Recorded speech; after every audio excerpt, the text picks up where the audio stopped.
How about that? Is that better? Okay, thank you. My name is Scott. I'm going to be talking about Wabi-Sabi writing. What I will try to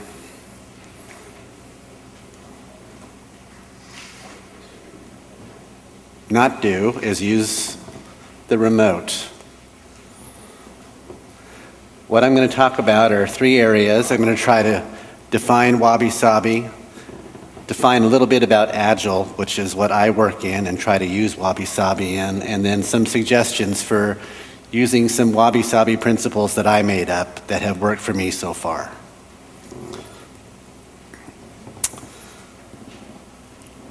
When my youngest son was being born, it was a pretty stressful situation. So my wife and I left the hospital and we went to the Japanese garden here in Portland. That probably makes more sense when I tell you that we were adopting the little baby being born. There was a last-minute legal snafu that looked like it was going to make the adoption go south. So my wife is wonderful in these kind of stressful situations. She's on the phone with the attorney, she's on the phone with our adoption agency, and I'm trying my best to support her by cowering in the corner and crying uncontrollably. And we realized at that point that we need to extract ourselves from this situation. Let's go to the Japanese garden. Japanese garden is a very calm place for me. I find peace there. I've been a follower from afar of Zen Buddhism for a while, and I remembered this concept of Wabi-Sabi. And as we were leaving, I picked up this book of Wabi-Sabi in the bookstore. We went back to the hospital, eventually picked up our new little boy, and I started reading Wabi-Sabi while rocking him to sleep at night. And Wabi-Sabi really spoke to me personally, and then it started speaking to me professionally. So I'm going to attempt to define Wabi-Sabi, but it's one of those things like the first rule of Wabi-Sabi is you don't talk about Wabi-Sabi. That's what I found out. The only people who are talking about Wabi-Sabi are us Westerners. We like our ideals and our archetypes. We like clear delineations, and we like categories.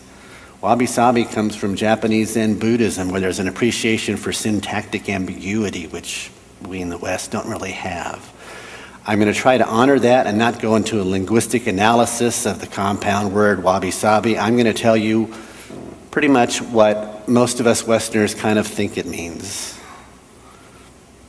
It's essentially beauty in impermanence, beauty in the transience, and that means imperfection and incompleteness.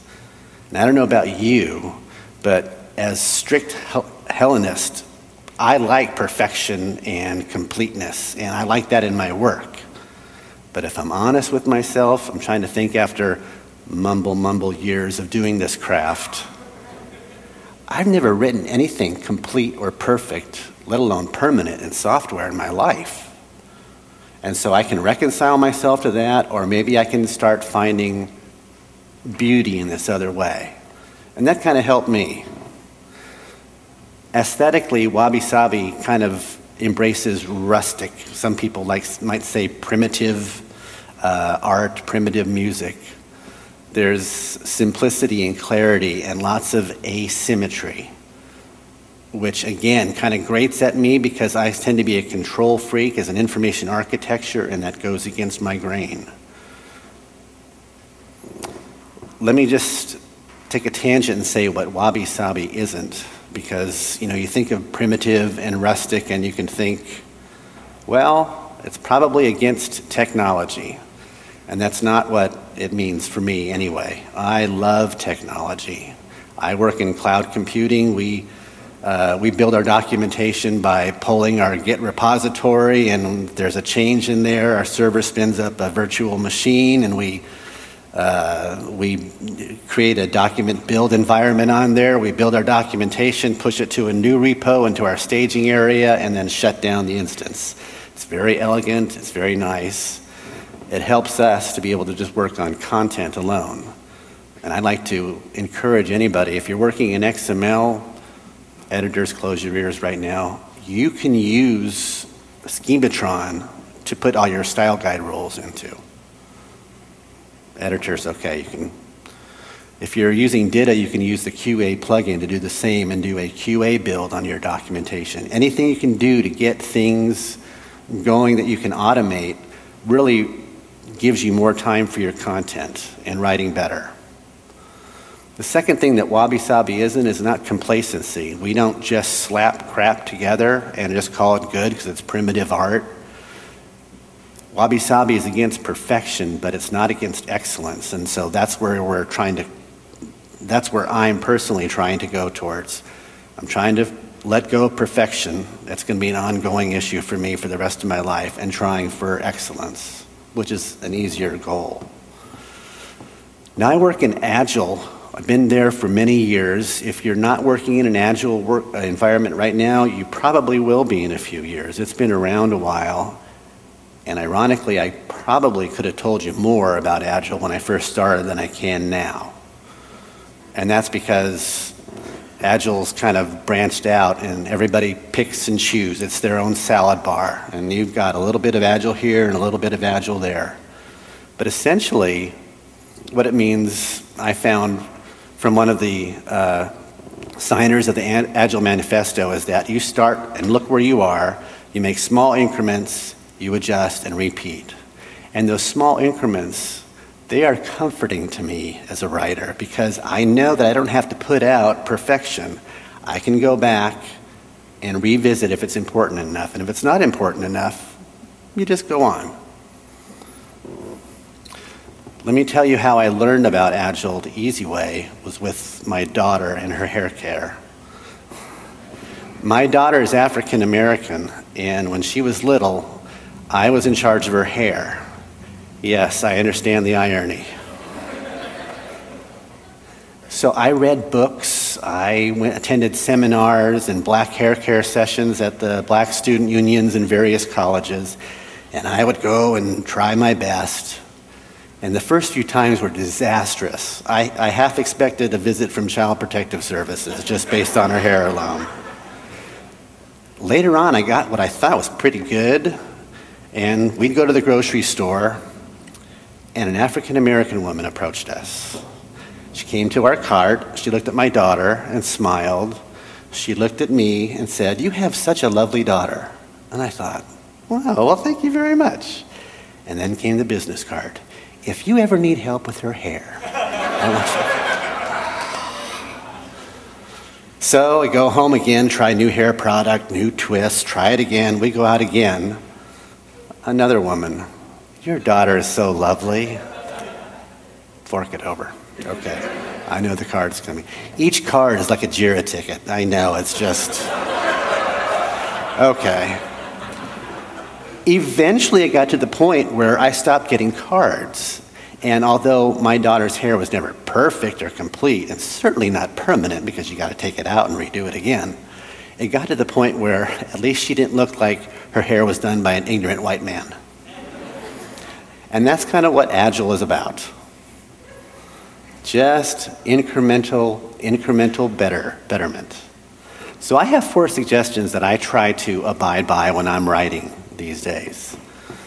The first one, let's call less Faulkner, more Hemingway. Or Wabi-Sabi, clear writing. William Faulkner and Ernest Hemingway represents 2 extremes of 20th century American literature.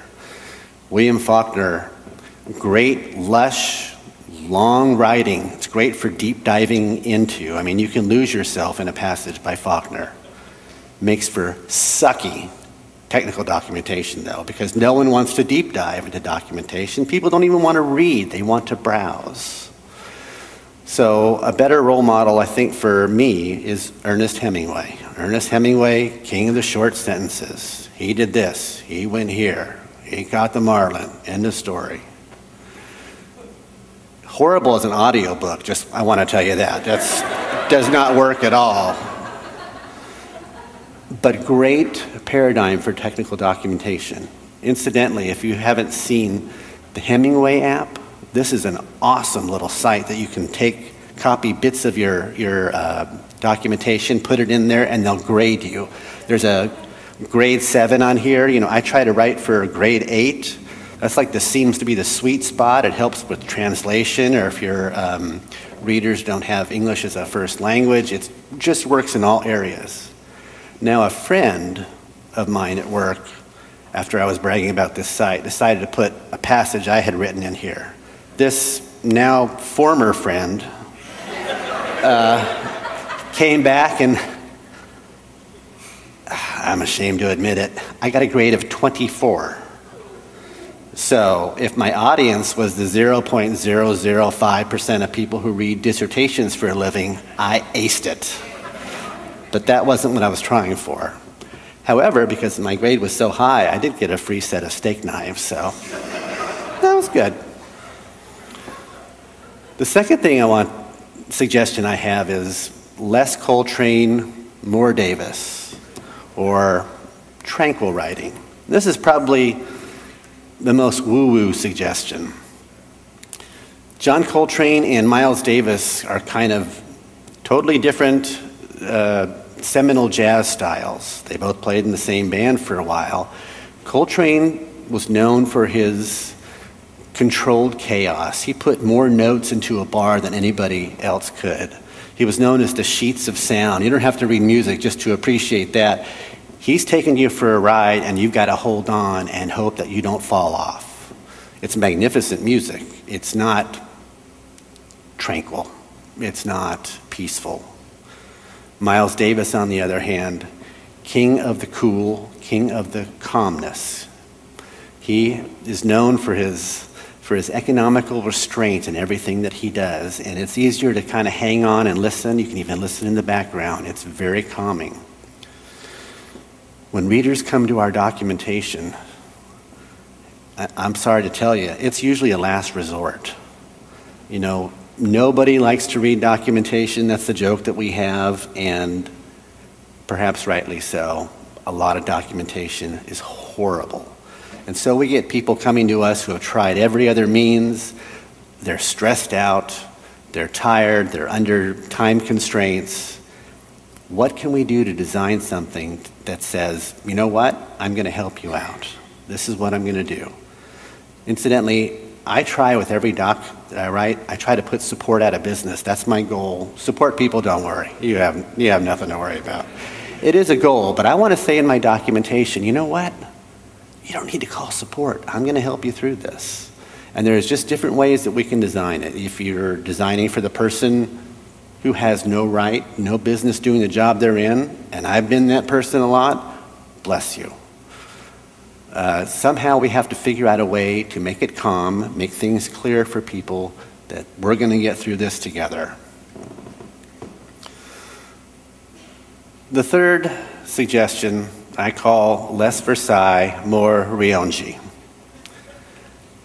I love elaborate design. I have been doing XML and XSL since 1998. I dream in it. I like porting information out from single sources here and there, whether it's just snippets or entire files. It just speaks to me.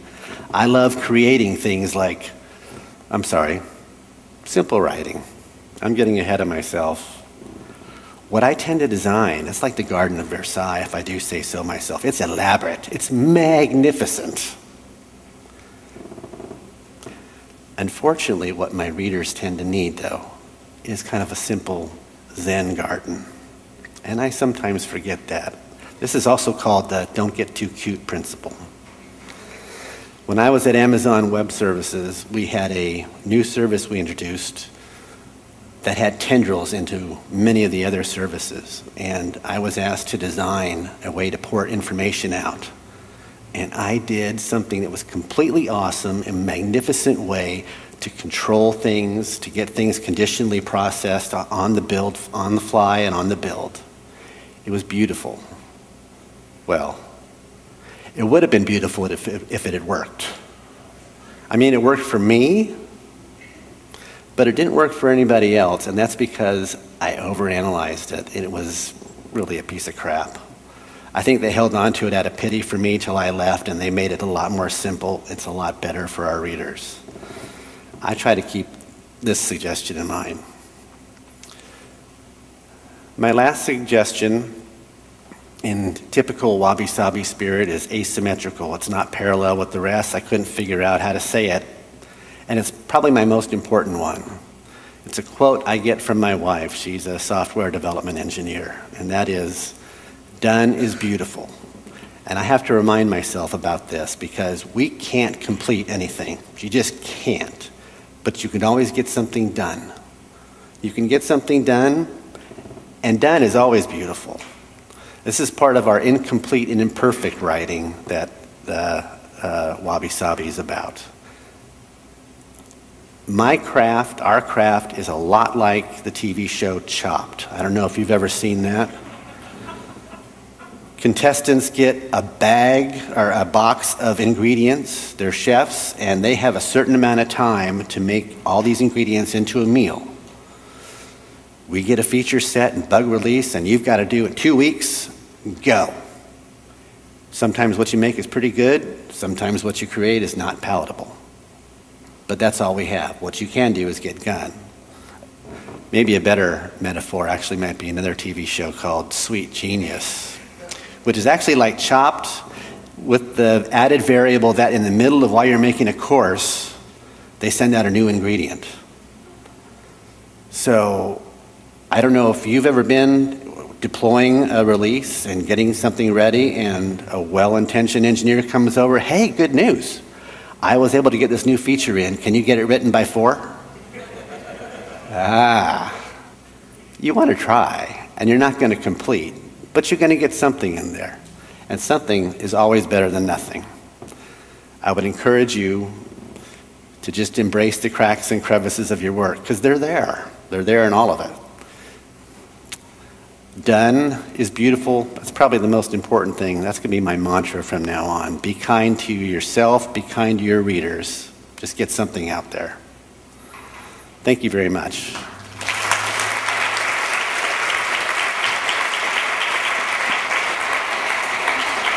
Okay. We can do 1 or 2 questions.